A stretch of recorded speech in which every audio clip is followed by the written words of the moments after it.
It's news these Marines have waited more than a decade to hear. They came to be known as the MARSOC 7, and for a time, several of them thought they might be facing the death penalty for a crime they did not commit. Tonight, exoneration from the very top of the Marine Corps.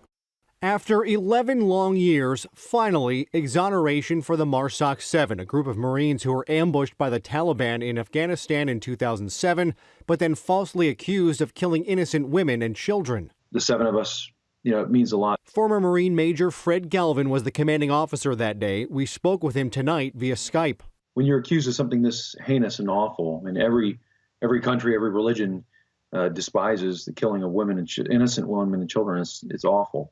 But having that end today, after 11 years of that stigma, is incredible. We first covered the story of the MARSOC 7 more than 2 years ago when Galvin and several of his former Fox Company Marines were still struggling. When the accusations are homicide, 19 counts, a lot of people aren't going to hire somebody like that. Technically, they were exonerated of wrongdoing but never publicly declared innocent. News outlets were still reporting they had murdered civilians.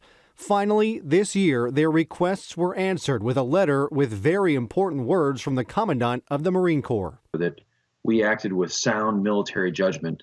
That is very, very important. Now, the hope is that those former Marines who haven't been able to find work because of this incident can finally leave the battlefield and the courtrooms behind and move on. Our Marines were having some very, very challenging times with their work and their personal lives. Inability to get hired just due to the stigma of this. And this means so much to our Marines and to allow them to heal and integrate back into society.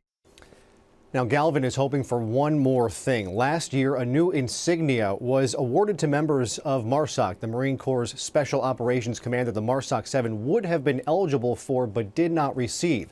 He wants to see them receive it in a public ceremony so the world can see finally they are truly innocent once and for all, and he's asking for the public to once again help, contacting their members of Congress to make this happen.